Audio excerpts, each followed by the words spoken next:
Hey guys, welcome to Boxing Squad for boxing news and views from around the internet. Anthony Joshua has tried to put Deontay Wilder in his place, saying there will be no fantasy contracts for Deontay Wilder for an undisputed fight at Wembley in April. So Joshua has appeared on ESPN's First Take with Max Kellerman, and there was also Stephen A. Smith on the panel. Kellerman was asking most of the questions that were in the brief piece that has emerged online. But Joshua reiterated he wants that undisputed fight. But there's some caveats with it. His terms, in his backyard, 100,000 people at Wembley, that's the way it's going to be. And he reiterated, and I quote, "No fantasy contracts for Wilder." And he said this more than once in the interview, and that Deontay Wilder needs to have a realistic conversation. And prior to Joshua coming on, they had Deontay Wilder, a clip of him, so they led into Joshua with that clip, and effectively Deontay Wilder was saying he's tried to make the fight with Joshua, and Joshua didn't want to make the fight, and then the division isn't big enough to have multiple champions. There needs to be one face, one name. And Joshua said, yeah, that's well and good, but Deontay Wilder doesn't have a big enough commercial value to get 50-50 with him. That was loud and clear in the interview. No silly contracts, as Barry Hearn likes to say, and Joshua's now created the new one, no fantasy contracts. Very loud and clear that if Deontay Wilder wants this fight, he needs to have a realistic conversation, as Joshua put it. But I'll get to a couple of thoughts on that soon, because what is a realistic conversation? Some of the other parts in the interview, he was asked about, being able to effectively fight, any decent level contender and be able to generate a huge amount of money, £30 million or whatever.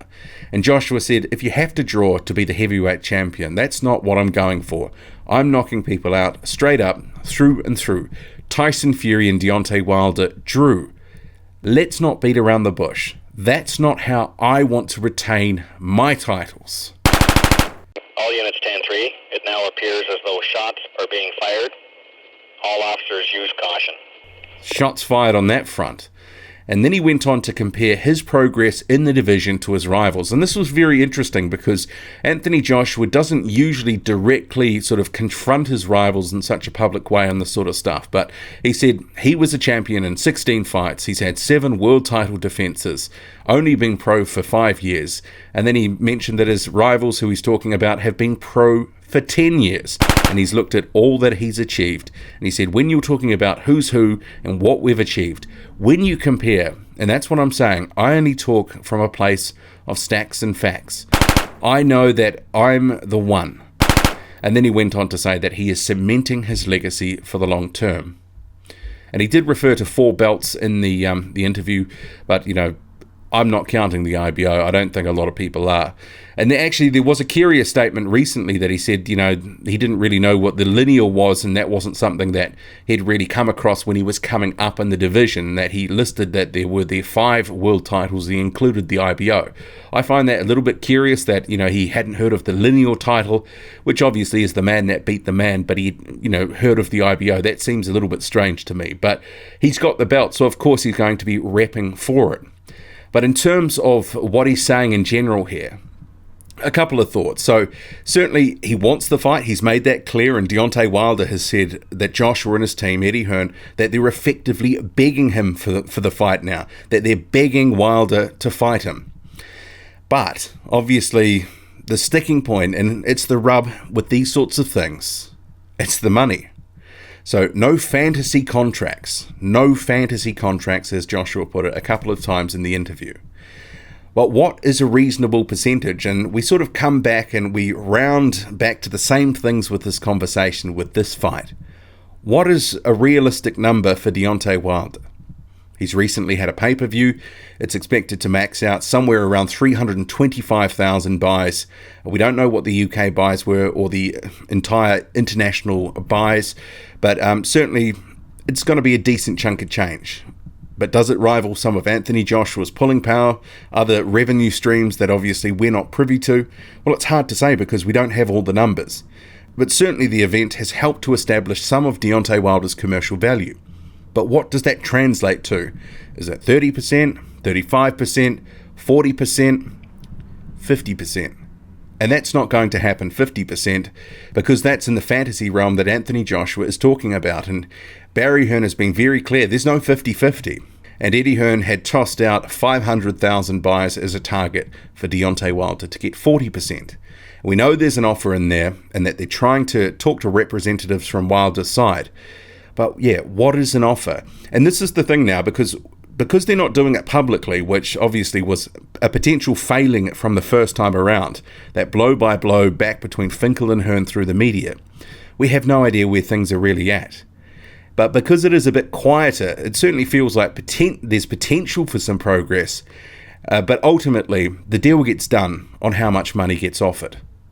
We know there's a percentage offer in, a minimum guarantee, and a rematch clause, so effectively a 2-fight deal. But there's going to be no fantasy deals, as Anthony Joshua puts it. But I come back to the other question. Anthony Joshua cannot become undisputed without Deontay Wilder, the other guy that's got the belt. And Wilder and his team, they know this, and they've been trying to build his commercial value through these fights with Luis Ortiz and Tyson Fury, and they have actually been doing that. Because if you'd have said a year ago Deontay Wilder on pay-per-view by the end of 2018, it probably would have been regarded as potentially unlikely, because some of the guys he'd been fighting, he hadn't generated enough interest in his career. So he's closing the gap, but has he closed it enough to get something that he's going to be happy with? Because these guys are going to be, the percentages, if you take away 2, 3, 4, 5% or add it the other way, you're talking millions and millions of dollars. Because if this fight ends up bubbling up to be $200 or $300 million, a few percent either way becomes quite significant. And there's all sorts of people involved taking a cut off the top. But Anthony Joshua is saying, look, I'm protecting my worth, my value. I've built this up. In 5 years, I've gone 22 fights undefeated. I've picked up 3 belts plus the IBO, and I've defended, 7 times. That's the IBF, that is. So Anthony Joshua is in a very strong position in the division. He's got a majority of the belts. He's the cash cow that people come out to see in large numbers in stadium fights, which in stadium fights are really a bit of a novelty. It's more of a night out than, because if you're way back and beyond in the stadium, right up at the back, somewhere near the edge of the stadium, how are you going to see that fight? I just, for me, I like the comfort of watching it on TV or in a smaller venue, being right up close. But, paying those VIP prices that, put people into bankruptcy at these rates. But Anthony Joshua, in a way, he's right to protect his commercial value and what he's built up. But there's that whole situation where he says he desperately wants this fight. But how much is he going to have to give up to get it?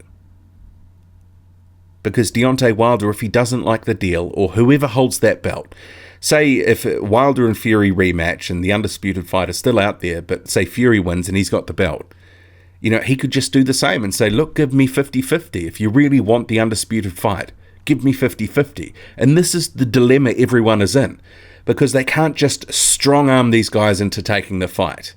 And this is where we've had all these different narratives, depending on what's happening at what times, he said, she said, of each side saying the other doesn't want the fight. Of course everyone wants the fight, but they just want it on their terms, and they want it for their piece of the cake, because there's so much of the cake. They just want more and more cake. Okay, I'm going to leave it there, but certainly some interesting comments from Anthony Joshua directly challenging Deontay Wilder, but also talking about his progress, his legacy in the division, what he's achieved compared to his rivals. One of those rivals with 1 belt, the other rival had 3 belts, lost them all, and now they're going to be fighting again. But also, Anthony Joshua throwing some shade there, saying, that draw, that's not the way he wants to retain his title. Shots fired on that front. What do you make of it all? Drop a comment, loud and often.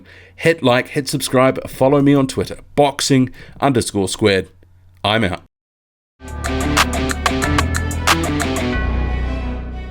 If you want even more boxing content, come and join me on Patreon. Every week on a Sunday, I drop a new video on something topical or thought-provoking from the heavyweight division, ranging from rankings, the business of boxing, the false economy of deluded fanboys, the twists and turns in the division, to assessments of fighters and their statements. I hope to see you there, and for more information go to patreon.com/boxing patreon.com/boxing squared. The address is on screen now.